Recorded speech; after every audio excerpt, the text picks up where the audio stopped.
Thomas ഐസക്കിന്റെ budget leak വീരാന്റെ കത്ത് പോലെയാണ്. അറിയോ? ലീക്ക് വീരാന്റെ കത്തിൽ പറയുന്നുണ്ടല്ലോ, ഞാൻ അബുദാബിയിൽ നിന്ന് 1 ലക്ഷം അയക്കുന്നുണ്ട്, അത് കിട്ടിയാൽ അമ്മോശന് 10,000, അമ്മായിമാക്ക് 20,000, മരുമകൾക്ക് 5,000 എന്നിങ്ങനെ കൊടുക്കണം എന്ന ആഗ്രഹമുണ്ട്. ഞാൻ അയക്കണില്ല. എന്താ അതുകൊണ്ട് വള്ളറിയോ? വലിയ ബടായി പറഞ്ഞിട്ട് കൊടുക്കാതിരിക്കുകയായിരുന്നു. എന്നാ ഞങ്ങൾ അങ്ങനെയല്ല, പറഞ്ഞു കൊടുത്തു. എന്താ മലയാളം സർവകലാശാല വന്നു. അറിയോ നിങ്ങൾക്ക്?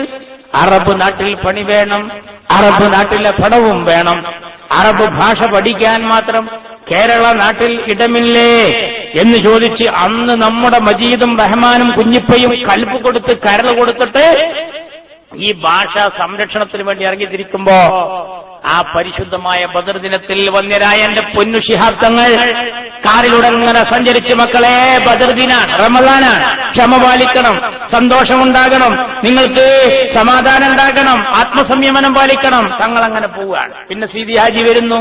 മക്കളെ, നായനാർ സർക്കാർ ഒരുക്കിയിരിക്കുന്ന ജയിലറകൾ പെണ്ണുങ്ങൾക്ക് പെറ്റുകിടക്കാനുള്ളതല്ല, ആണുങ്ങൾക്ക് അറസ്റ്റ് ഭരിക്കാനുള്ളതാണ്. അതൊക്കെ കേട്ട് നമ്മുടെ മക്കൾക്ക് ഊർജവും ഉശിരും അതേപോലെ തന്നെ വിശാല മനസ്കതയും ഉണ്ടായി.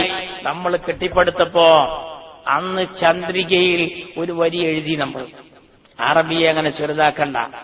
അറബി ചില്ലറ ഭാഷയല്ലല്ലോ, ഐക്യരാഷ്ട്രസഭയുടെ ഭാഷകളിലൊന്നാണ്. മാത്രമല്ല ആരംഭ റസൂൽ എന്ന് പറഞ്ഞിട്ടുണ്ട്, തഅല്ലുമുൽ ലുഗത്തുൽ അറബിയ്യ, അറബി പഠിച്ചിരിക്കണം. ലിഅന്നഹാ, അതിനൊരു കാരണമുണ്ട്. ലുഗത്തി, റസൂൽ പറയാം അത് നിന്റെ ഭാഷയാണ്, ബലുഗത്തുൽ ഖുർആനി, അത് ഖുർആനിന്റെയും ഭാഷയാണ്. ബലുഗത്തുൽ ജന്ന, അത് സ്വർഗത്തിന്റെയും ഭാഷയാണ്. അറബിക്കൊരു പ്രത്യേകത ഉണ്ട്. ചന്ദ്രികയിൽ അന്ന് ലേഖനം എഴുതി, അറബി മാതൃഹൃദയം പോലെ ഞങ്ങളോട് ബന്ധപ്പെട്ട് കിടക്കുന്നു. ഇത് വെച്ച് കേരളത്തിന്റെ നിയമസഭയിൽ അന്നത്തെ ഇടതുപക്ഷ ഗവൺമെന്റ് പറഞ്ഞു, കണ്ടില്ലേ ഈ കോയാന്റെ പത്രം ചന്ദ്രിക മലയാളമല്ല മാതൃഭാഷ എന്ന് പറഞ്ഞു പോയിട്ടുണ്ട്. പ്രിയപ്പെട്ട CH പറഞ്ഞു, ഇല്ല, ഞങ്ങൾ ഒരിക്കലും മലയാളത്തെ മാതൃഭാഷയല്ല എന്ന് പറഞ്ഞിട്ടില്ല, അറബി മാതൃഹൃദയം പോലെ ബന്ധപ്പെട്ട് കിടക്കുന്നു എന്ന് പറഞ്ഞതാണ്. പോരാ, നിങ്ങളുടെ പത്രാധിപരെ കൊണ്ടുവന്ന് കേരളത്തിന്റെ നിയമസഭയിൽ കൊണ്ടുവന്ന് മാപ്പ് പറയിക്കണം എന്ന് വരെ പറഞ്ഞു. എന്റെ മഹാനായ CH അധികാരിവർഗത്തിന്റെ മുന്നിൽ ഒരിടിത്തിയുടെ ദാഹശക്തിയോടെ നിന്ന് ഒരു ഇടിമുഴക്കത്തിന്റെ ഗർജനം മുഴക്കിയ എന്റെ പൊന്നു CH, കോഴിക്കോട്ടങ്ങാടിയിലെ പട്ടിണിപ്പാവങ്ങൾ ഇടിവെട്ടിക്കോയ എന്ന് വിളിച്ചെന്റെ മുത്തു CH, കരിക്കട്ടകളെപ്പോലും കനൽക്കട്ടകളാക്കാൻ കരവിരുതുണ്ടായിരുന്ന CH, കരിമ്പാറ കൂട്ടങ്ങളെപ്പോലും കാട്ടരുഹികളാക്കി ഒഴുക്കാൻ കഴിവേതും റബ്ബ് നൽകിയിരുന്ന CH അന്ന് നടത്തിയൊരു പ്രസംഗമുണ്ട്. മഹാനായ CH പറഞ്ഞു, അറബിയോട് ഞങ്ങൾക്കൊരു ബന്ധമുണ്ട് എന്ന് പറയുന്നത് വെറുതെയല്ല.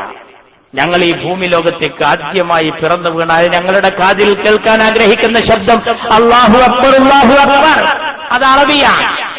ഞങ്ങൾ അവസാനം കണ്ണടക്കുമ്പോൾ കാതിൽ കേൾക്കാനും ചുണ്ടിൽ മന്ത്രിക്കാനും ആഗ്രഹിക്കുന്ന ശബ്ദം ലാ ഇലാഹ ഇല്ലല്ലാഹ്, അതും അറബിയാണ്. ഞങ്ങളെ 6 അടി മണ്ണിൽ കൊണ്ടുപോയി വെക്കുമ്പോ ചുറ്റും കൂടിയവർ 3 പിടി മണ്ണ് വാരിയിട്ടുകൊണ്ട് പറയും, മിൻഹാ ഖലഖനാകും വഫീഹാ നുഈദുകും വമിൻഹാ നുഖ്രിജുകും താറത്തൻ ഉഖ്റാ, അതും അറബിയാണ്. അങ്ങനെ ജനിച്ചത് തൊട്ട് അങ്ങനെ മരണക്കഴിഞ്ഞ് മണ്ണിലേക്ക് പോകും വരെ പൊക്കിൽ കൊടി ബന്ധം പോലെ മാതൃഹൃദയം പോലെ ബന്ധപ്പെട്ടു എന്ന് പറഞ്ഞു പോയതാണ്. തീർത്തില്ല, അവര് പറഞ്ഞു, അക്ഷരവിരോധി, മലയാളത്തിന്റെ ശത്രുവേ എന്നാണ് CHനെ വിളിച്ചത്. ഇന്നൊന്ന് കേൾക്കണം. ഹൈദരലി തങ്ങൾ പറഞ്ഞ ഒരു സ്വകാര്യത്തിൽ ഒന്ന്, ഉമ്മൻചാണ്ടി ഇവിടെ ഒരു മലയാളം സർവകലാശാല വരണം എന്നാണ്. അക്ഷരത്തിന്റെ ശത്രു, മലയാളത്തിന്റെ ശത്രു എന്ന് മഹാനായ CHനെ വിളിച്ച ആ ആളുകളിൽ പലരും ഇന്ന് ഹയാത്തിലുണ്ട്. ആ മഹാനായ CHന്റെ വഫാത്തിന് ശേഷം ആ കസേരയിലിരിക്കാൻ ഭാഗ്യം കിട്ടിയ ഔക്കാദർ കുട്ടി നഹാ സാഹിബിന്റെ പൊന്നോമന പുത്രനായ അബ്ദുറബ്ബിന്റെ കൈകൾ കൊണ്ട് തന്നെ അൽഹംദുലില്ലാഹ് തിരൂരിനൊരു തിരുമുൽ കാഴ്ചയായി, തിരൂരിന്റെ തിരുതെറ്റിയിൽ ഒരു തിലകക്കുറിയായി, കുഞ്ചത്താചാര്യന്റെ മണ്ണിൽ മുസ്ലിം ലീഗിന്റെ മന്ത്രിയുടെ കൈയാൽ തന്നെ ഞങ്ങളിതാ ഒരു മലയാളം സർവകലാശാല കൊടുത്തിരിക്കുന്നു. ഇപ്പോഴും ഒരു അറബിക് സർവകലാശാല ഇല്ല. കേൾക്കണം, ശരിക്ക് കേൾക്കണം. ഇപ്പൊ ഞങ്ങൾക്ക് ഒരു ദുഃഖേ ഉള്ളൂ, മലയാളത്തിന്റെ ശത്രുവേ എന്നെന്റെ പൊന്നു സിയച്ചിനെ വിളിച്ചോരൊക്കെ ഒന്നും ജീവിച്ചിരിക്കുന്നുണ്ട്. പക്ഷെ എന്റെ പൊന്നു സിയച്ച് ഞങ്ങളെ കൂടെ ഇപ്പൊ ഹയാത്തിൽ ഉണ്ടായില്ലല്ലോ ഇത് കൊടുക്കുമ്പോ എന്നുള്ളൊരു ദുഃഖം മാത്രമേ ഇന്ന് ഞങ്ങളുടെ കൽബിലുള്ളൂ. ഞങ്ങൾ ഈ നാടിന്റെ പൊതുധാരക്കൊപ്പമാണ്, ഞങ്ങൾ ഈ നാടിന്റെ ഗുണത്തിനൊപ്പമാണ്, നമ്മൾ ഈ രാജ്യത്ത് ചെയ്തു പോകുന്നത് അതാണ്. അതുകൊണ്ടാണ് നമ്മളെല്ലായിടത്തേക്കും ആലുവ ശിവരാത്രിയിൽ സമദാനി വരട്ടെ, പ്രസംഗിക്കട്ടെ, അവിടെ നിർബന്ധം. ഈ ക്യാംസാക്കാർ അങ്ങനെ ഒരു ചടങ്ങിനെ വിളിച്ചിക്കണോ? പോയിട്ടില്ലല്ലോ, പോവില്ലല്ലോ, നമ്മൾ കേട്ടിട്ടില്ല, അങ്ങനെ ഒരു സംഭവമില്ല. മാറാട് തങ്ങളെ നിങ്ങളെ വരവാണത് മാറാപ്പാകാതെ കാത്തു സൂക്ഷിച്ചത്. പെരിന്തൽമണ്ണയിൽ അങ്ങാടിപ്പുറം ആ തീപ്പൊരി ഒരു തീജ്വാലയായി ഒരു തീക്കാറ്റായി മാറാതെ പോയത് തങ്ങളെ നിങ്ങളെ വരവാണ്. തങ്ങളെ കുന്തുറയിലെ കലാപം അങ്ങ് വന്നില്ലായിരുന്നുവെങ്കിൽ മല പോലെ വന്ന വിഷയം മഞ്ഞ് പോലെ ഒരുക്കുമായിരുന്നില്ല. ആരെ? കുമ്മനം രാജശേഖരൻ ലീഗല്ല, ബാബരി മസ്ജിദ്. കണ്ടോ തങ്ങളെ നിങ്ങളെ നിലപാടാണ് ക്ഷേത്രത്തിന്റെ മേൽ കൈ തിരിയാതെ പോയത്. അങ്ങേക്ക് അഭിവാദ്യങ്ങൾ. ആരെ? PKV സഖാവ് PK വാസുദേവൻ നായർ. തങ്ങളെ നിങ്ങളെ ഞങ്ങൾ മറക്കില്ല. അങ്ങില്ലാത്ത കേരളം എന്ത് കേരളം? അങ്ങില്ലായിരുന്നുവെങ്കിൽ ഈ നാടിന്റെ ഗതി എന്ത്? ആര്? MT വാസുദേവൻ നായർ. പഠിക്കണം. അന്ന് കോഴിക്കോട് നടുവട്ടത്ത് കലാപുണ്ടായപ്പോഴും കൊണ്ടുവന്നത് നമ്മുടെ നേതാക്കളെയാണ്. കോഴിക്കോട് നടുവട്ടത്ത് കലാപുണ്ടായപ്പോൾ മഹാനായ ബാപ്പക്കിത്തങ്ങളെയാ കൊണ്ടുവരുന്നത്. അറബിക് കഥയിലെ രാജകുമാരനെ പോലെ കേരളത്തിന്റെ രാഷ്ട്രീയ അരങ്ങ് അടക്കിവാണ് ഇന്ന് പരിശുദ്ധമായ ജന്നത്തുൽ മുഹല്ലയിൽ അന്ത്യവിശ്രമം കൊള്ളുന്ന എന്റെ ഖായിദുൽ ഖൗം സയ്യിദ് അബ്ദുറഹിമാൻ ബാപ്പക്കിത്തങ്ങൾ മൈക്ക് കെട്ടിയ പോലീസ് ജീപ്പിൽ കയറി നിന്നാ പ്രസംഗിച്ചത്.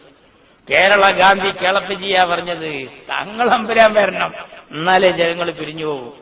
തങ്ങൾ പറഞ്ഞു, ജനങ്ങൾ പിരിഞ്ഞുപോയി.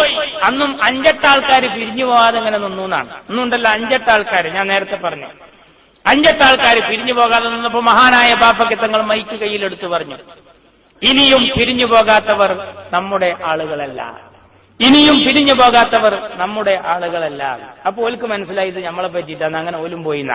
അങ്ങനെ കോഴിക്കോട് നടുവട്ടത്ത് കലാപം ശമിച്ചു. കണ്ടോ?